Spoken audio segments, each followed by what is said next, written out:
A trans Bill of Rights in Colorado, one of the most controversial bills before the state legislature this year, is expected to see some big changes tonight. That bill, backed by Democrats, already passed through the House.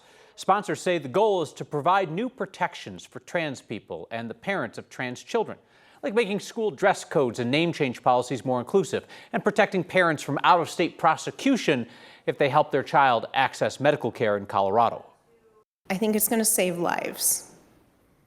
We know that especially among transgender youth, that the suicide rate is much higher when they are not affirmed, when their name is not recognized, when they don't feel safe. This bill would have allowed judges in custody cases to consider misgendering or dead naming, among several other factors, when drawing up family custody agreements. Conservative groups claim that the government was going to use that to take people's kids away. Bill sponsors say they will be removing that clause, but not before hours of testimony about it today.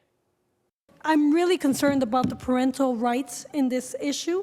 You need to tighten the definitions and put guardrails to protect kids, but don't break the bond between the parent and the child.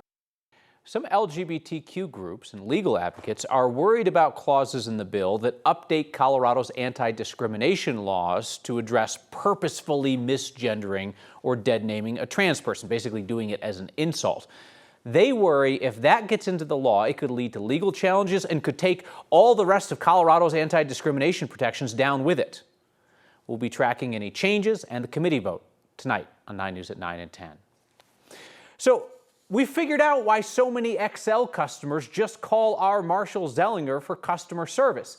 It's because Xcel's automated phone system hung up on customers 100,000 times last year, about 1 in 10 calls. State regulators didn't love hearing that, knowing Xcel is also asking for permission to charge billions of dollars to customers in the future. Our Marshall Zelinger is back from paternity leave, picking up right where he left off, riding Xcel like a rented mule. Thank you for calling Xcel Energy. Your call is very important to us. Well, after today, that call is quite a bit more important. The Colorado Public Utilities Commission just learned that Xcel's automated system hung up on 100,000 customer calls last year. That's about 1 in 10. A customer would call in and be asked if their concern was an emergency, and if it was not, the call was terminated. When a customer actually gets through to someone, the standard is for 70% of the calls to be answered within 45 seconds. Last year, only 45% of the calls were answered in 45 seconds. The average wait, 7 minutes, 32 seconds. PUC's staff noted that Xcel's customer service budget and staffing have been cut. Over that same period of time, public services electricity rates have increased by over 30%. This presentation to the PUC also revealed a large increase in customers not receiving monthly bills and a spike in the number of power outages and the length of time of those outages. Combined, the commissioners that regulate Xcel are now questioning how and where Xcel spends money. This is a regulated monopoly operating in a legally defined service territory where competition is prohibited. And in return for that privilege of operating as a monopoly, they shouldn't be driving profit increase at the expense of customers. At the same time, we're seeing the company before us requesting tens of billions of dollars to buy new things, to do new things, when they appear to be falling short of their basic core commitments to the customers that they exist to serve. Late last year, we told you about Xcel's $5 billion plan to upgrade and modernize its equipment. It's a proposal these same commissioners must still approve. I'm not sure if those customers need all the new things if we cannot provide the basic core services in a competent way. In a late response, an Xcel spokesman tells me the company is increasing the number of customer support agents. I asked Xcel earlier today how many there are versus previous years and how many are actual employees versus contractors. I don't have that answer yet. There are goals, Kyle, that Xcel must meet each year or be penalized. Customer service is one of those, and they self-reported this last year. They are fined for customer service $1.67 million that all 1.5 million customers will share as a credit on your bill. Oh, hot dog. $1.04. Okay. if the machine hangs up on me, I don't know that $1.04 is gonna make me happy. See, the trouble with the machines, we were talking about this a moment ago, is that it can be just as frustrating as arguing with a person, but even more aggravating because there's none of the satisfaction of actually fighting with a real human. And the PUC had contention with that. Like, they didn't even say, like, leave a message and then not get a call back. Like, you didn't have the option to leave a message or return a call or just wait. You had nothing.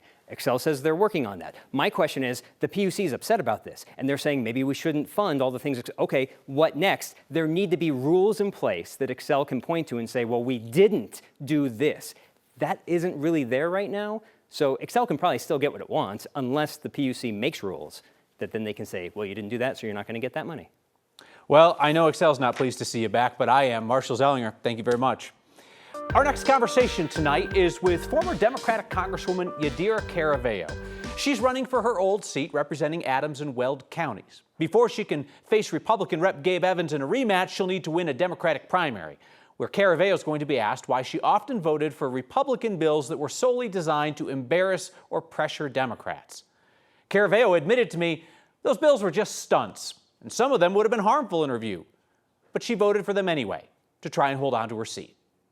You were one of a handful of Democrats to vote with Republicans on a symbolic measure to strongly condemn Kamala Harris for her handling of border issues. It called her the border czar, which of course was not actually her role. That was just a Republican talking point.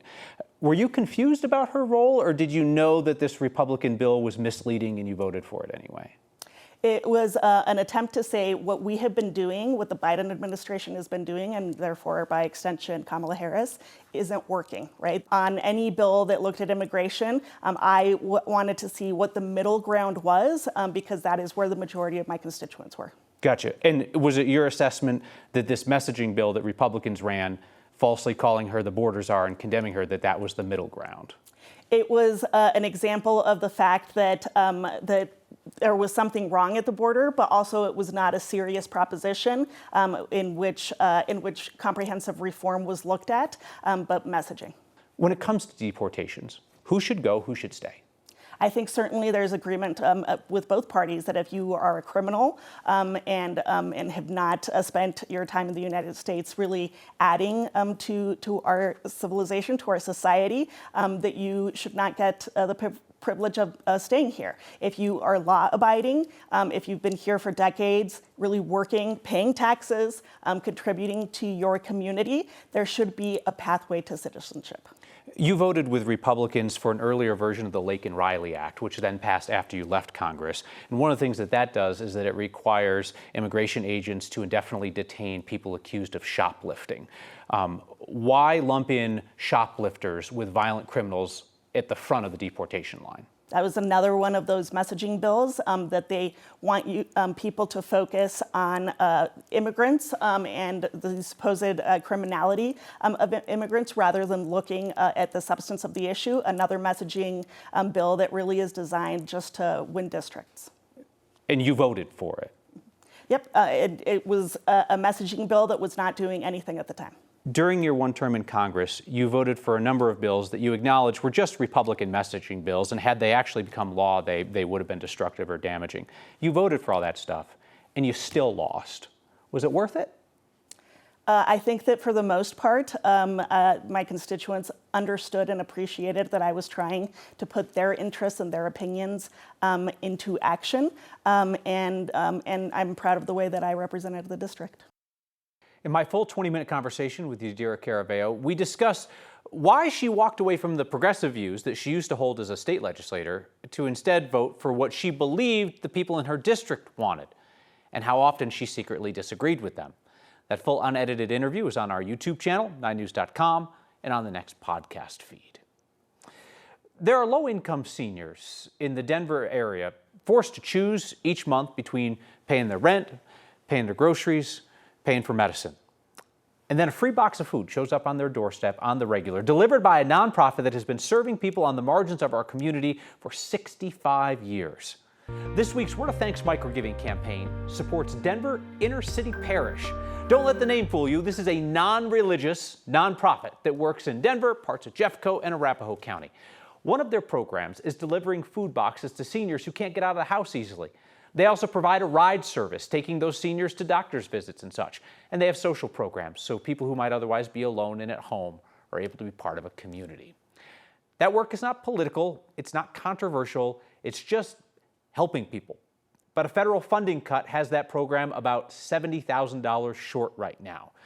Now, that nonprofit does a lot of other work, a lot of other programs, but they don't want to give up on the seniors that they serve. So we had a conversation and I thought, you know what? Maybe we could help. Scan the QR code on your screen or text the word thanks to 303-871-1491 to get that link to donate. You have proven that even $5 helps. As always, I'll match the first 50 donations of $5 to get us rolling. And 5,000 of you have signed up to make a monthly donation to the Word of Thanks Fund. You put in your info once, we split up your automatic monthly donation among every nonprofit we feature. You help everybody. That's meant recent micro-giving campaigns have started with more than $30,000 in donations. It's pretty remarkable to see this aircraft come here for the first time. Okay, I thought it was just a plane, but then people smarter than me corrected me. This is a special plane. The largest plane to ever land at DIA. Drew quite the crowd today. And people living in a memory care facility get their hands dirty to help somebody in need. That's next.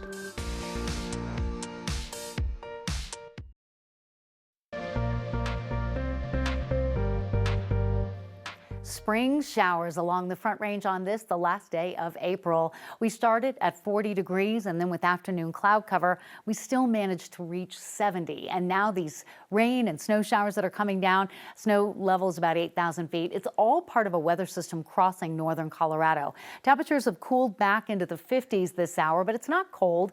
This is the front here, and it's going to bring the chance of showers here to Denver off and on between now and midnight. The showers and storms are tracking from the northwest to the east, where they are turning severe in Nebraska and Kansas. A bit of light snow on the I-70 corridor, but not a lot of impact there. If you haven't seen rain, still a good chance that's going to happen for you tonight. Skies will clear overnight, and then we're heading into the coolest day of the week tomorrow.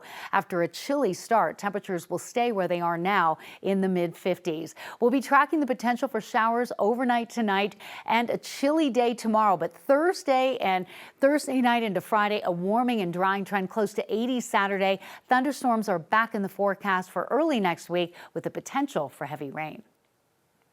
So a minute ago, I was telling you about the largest plane to ever fly into DIA. Then Mark Zelinger tells me during the break that I was wrong, that apparently today's arrival was the largest passenger plane to come to DIA. There's some cargo plane that came in that was larger. But today's touchdown was still a huge deal. You know what? At this point, I'm just going to shut up and I'm going to let Mark explain.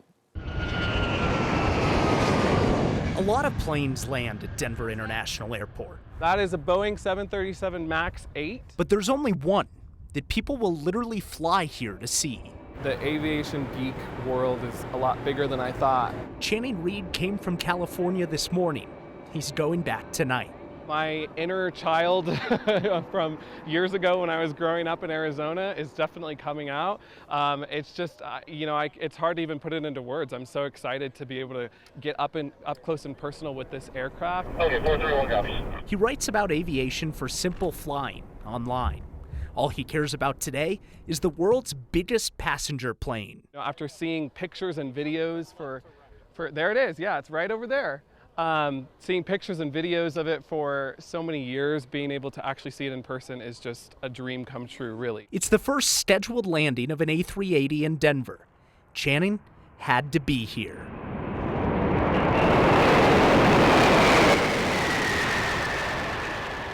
I wish my dad was here right now. He would be just as excited as me, maybe a little bit more. My dad is a huge av geek, and I think he passed that down to me. This landing, incredible, was worth the travel. Everything I thought it would be and more. Just incredible, breathtaking. I didn't even want to stop. I didn't even put in my ear my what do you call them? I'm speechless right now.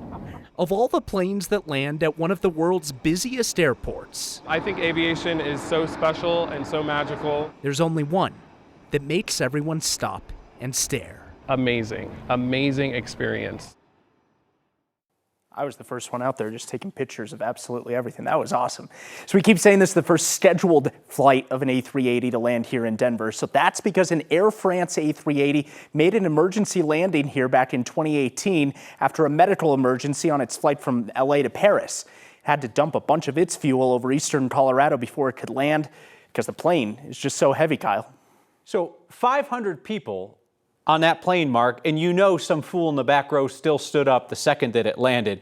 How Claps. right? How do they get that many people on and off that plane so quickly? So the airport has always had the ability to bring the A380 in. It's just that the airlines hadn't flown any A380s in until now, and that's a sign of how big Denver is growing. They actually have 3 of the ramps that get people on and off the plane. Usually a normal plane has 1, maybe 2 on the bigger ones. The A380 has 3 to get people on and off those planes as quickly as possible. Okay, you sold me. It's cool. You geeked out about it. It's super cool. Yeah, I've been excited about this for a while. Mark Zelinger, thank you. Coming up, we want to show you a garden that is a labor of love for folks in a memory care unit. Next. Beautiful day to be outside for any reason. For folks living in a memory care center in Westminster, they had a very specific reason. So our Amy Hunter stopped by. What do you think about the squashes that are kind of tilted like that? Is that bad or? No, that's okay. That's okay? After decades spent gardening, I'm 90, so probably about 70 years. Eleanor Milligan is an expert on plants. Every year you have something growing. This year, Eleanor is selling what's growing alongside her friends at Greenwich Place, a memory care center in Westminster. $5, and then you can pick out the ones that you want. The facility's activities director, Caitlin Dempster, helped organize the sale to help out a colleague. I was thinking if I added on water and rocks, that's an offer they can't refuse. With every buck added, one of the center's caregivers comes a little closer to paying her bills. I'm not able to work right now. I'm on medical leave. Cassidy Waller says she was diagnosed with multiple sclerosis 3 months ago. I'm in a lot of pain all of the time, which is so funny with autoimmune diseases because they're invisible. It's an invisible disease with a very noticeable price tag. 35 grand for each infusion, and I get infusions once a month. And it's chronic, it doesn't get better. The National Multiple Sclerosis Society says MS can cost a person on average $88,000 a year. Yay! The funds raised may be just a drop in the bucket. 93, we just bumped it up. But what means more than the money I love her. is the heart behind the efforts. It makes me happy to even know that my coworkers care enough to even think about something like that. For Next, I'm Amy Hunter. Cassidy hopes to return to work in the next few months once her symptoms are under control. You get the final word and feedback next. This week's Word of Thanks microgiving campaign is helping seniors around the Denver metro area, low-income seniors who are often faced with tough choices as they split their limited income between food and rent and medication. Denver Inner City Parish delivers food boxes to those seniors, gives them rides to their appointments, and organizes social events to combat loneliness. Scan the QR code on your screen or text the word THANKS to 303-871-1491 to get that link to join me and a bunch of others in donating. They recently lost about $70,000 in federal funding. I bet you bit by bit, we make up a big chunk of that this week. You get the final word in feedback from the Stevenson family in Nebraska. They write, "So happy that Marshall is back. The world is whole again." You have no idea how happy we are to have Marshall back. I think everybody's happy, except Xcel and crooked politicians. They are very, very displeased.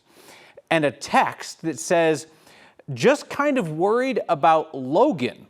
He's been off quite a bit. Is he okay?" I don't know anybody named Logan. Either no Logan works here, or the dude really didn't make an impression. We'll see you next time.